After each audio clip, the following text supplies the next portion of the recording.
Big TV భక్తి సమాచారం WhatsApp ఛానల్లో జాయిన్ అవ్వండి. అన్ని విశేషాలు ఎప్పటికప్పుడు తెలుసుకోండి. గురుగారు, మీరు ఇందాక అన్నట్టుగానే సెలబ్రిటీల దగ్గర నుంచి పొలిటీషియన్ వరకు, పేద నుంచి ధనిక వరకు ప్రతి ఒక్కరు కూడా అయ్యప్ప మాల వేసుకున్నప్పుడు సమానంగా అందరూ ఒకే విధంగా ఉండి, మీరు ఇందాక అన్నట్టుగా స్వామి స్వామి అని పిలవడం కూడా అసలు గొప్ప వరం అనుకో. యాక్టర్ అయిన డాక్టర్ అయిన నీ దాసులంట, ఇక్కడ దాసులే ఆయనకి. అవును గురుగారు, ఆహార నియమాదులు ఇది ఒకటి వచ్చేటప్పటికి, ఇంతకుముందు క్రీస్తు పూర్వం క్రీస్తు తర్వాత అనే ఉండేది, ఇప్పుడు కరోనా పూర్వం కరోనా తర్వాత. ఇది ఒకటి గుర్తుపెట్టుకోండి. దీక్షకు ఒక నియమావళి ఉంటుంది. మనం చక్కగా ఆరోగ్యంగా ఉండగాలంటే ఏకభుక్తం చేయండి. రాత్రిపూట పండ్లు పలహారాలు తీసుకోండి. ఆయిల్ ఫుడ్ కంప్లీట్గా ఒక ఒట్టు పెట్టుకోండి, ఈ 40 రోజులు నేను ఆయిల్ ఫుడ్ తిననని. ఈ ఆయిల్ ఫుడ్ తినడం వల్ల ఏమవుతుందంటే నిద్ర ఎక్కువ వస్తుంది. రజోగుణ స్పైసీ ఫుడ్స్, ఆనియన్, గార్లిక్ ఇవన్నీ తినడం వల్ల ఏమవుతుందంటే స్పెమ్ అవుట్ అయిపోతుంది, మీ వీర్య స్ఖలితం అయిపోయి బ్రహ్మచర్యం అనేది పోతుంది. కాబట్టి అలా కాకుండా ఆహారాన్ని తీసుకోండి. ఇది ఒకటి పద్ధతి. తర్వాత కొంతమంది షుగర్ పేషెంట్స్, బీపీ పేషెంట్స్, లేకపోతే రెగ్యులర్గా టాబ్లెట్స్ వేసుకునే వాళ్ళు ఉంటారు. మీ డాక్టర్ సలహా మేరకు ఆహారం తీసుకోండి. ఇది నేను చెప్పింది, ఇది ప్రమాణం కాదు. ప్రమాణం అనేది ఏందో నేను చెప్పాను, మెడికేటెడ్గా మీ డాక్టర్ సలహా మీరు, ఎందుకంటే ఆయన చెప్పిందే మీరు వినాలి. ఈరోజు మనం అందరం కూడా ఏదో విధంగా ప్రతి 10లో 7 మాత్ర లేకుండా ఉండట్లేదండి. కాబట్టి మీ డాక్టర్ ఎలా చెప్తే అలా వినండి.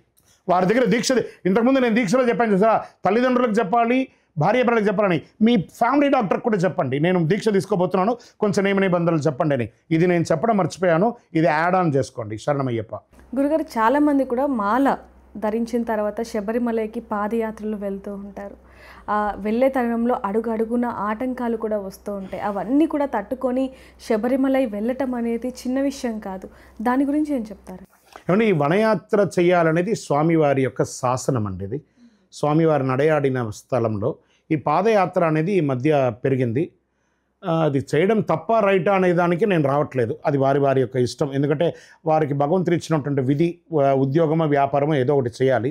దాన్ని వదిలేసి నేను 40 రోజులు స్వామివారి పేరు మీద మాల వేసుకున్న రోజే నేను నడుచుకుంటూ వెళ్తాను, నేను స్వామివారిని దర్శనం చేసుకుంటాను అని ఆనందపడే వాళ్ళు చాలామంది ఉన్నారు.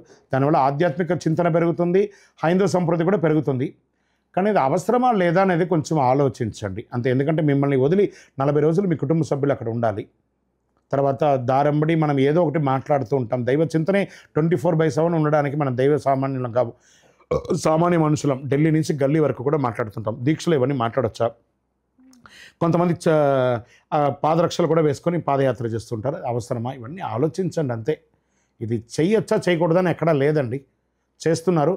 ఆటంకాలు రాకుండా చూడండి. ఎందుకంటే మీకోసం మీ శ్రీమతి గారు, మీ భార్య పిల్లలు, మీ తల్లిదండ్రులు అందరూ ఎదురు చూస్తుంటారు మీరు క్షేమంగా తిరిగి రావాలని. ఆటంకాలు ఉన్నాయి, వింటున్నాను కూడా నేను.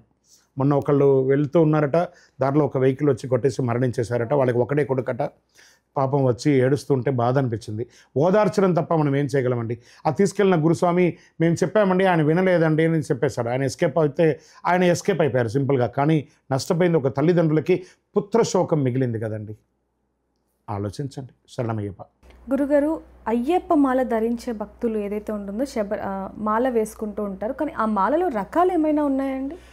మాలలో ఉందండి. తులసి మాల ఉంది, రుద్రాక్ష మాల ఉంది, పగడమాల ఉంది, కరిమాల అని ఉంటుంది. ఇవన్నీ మాలలన్నీ వేసుకోవాలి. 108 ఆ మాలలంతా కూడాను చక్కగా 108లో వచ్చిందా చూసుకోండి.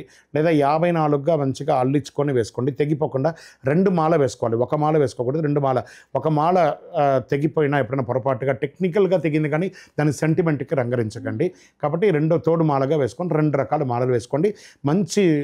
మంచి షాపులో ఎంచుకొని చక్కగా, లేదా ఒక రుద్రాక్షమాల, తులసిమాల తీసుకుపోయి ఆచార్య గారి దగ్గర ఇచ్చి వెండిలోనో కాపర్లోనో అల్లించుకొని కరెక్ట్గా బందోబస్తుగా ఉన్నది వేసుకోండి. ఎలా ఒక స్త్రీ తన యొక్క మాంగళ్యాన్ని ఎలా కాపాడుతుందో ఈ 48 రోజులు మీరు మీ యొక్క మాలను అలా కాపాడాలి. శరణమయ్యప్ప. గురుగారు, ఇందాక మీరు అన్నట్టుగా అంటే శబరిమల వెళ్తున్న క్రమంలో ఒక అతనికి యాక్సిడెంట్ అయింది అనేది, అయితే గతంలో కూడా చాలా మటుకు ఇలాంటివి జరిగినప్పుడు కొంతమంది కొన్ని ఆలోచనలు పెట్టేసుకుంటున్నారు గురుగారు. అంటే మాల వేసుకున్నందుకు ఈ విధంగా జరిగింది, లేకపోతే మాలలో ఏదైనా తప్పులు చేశాము అందుకు ఈ విధంగా జరిగింది అంటూ కూడా కొన్ని రావటం జరిగింది. దాని గురించి మీరు? No comments.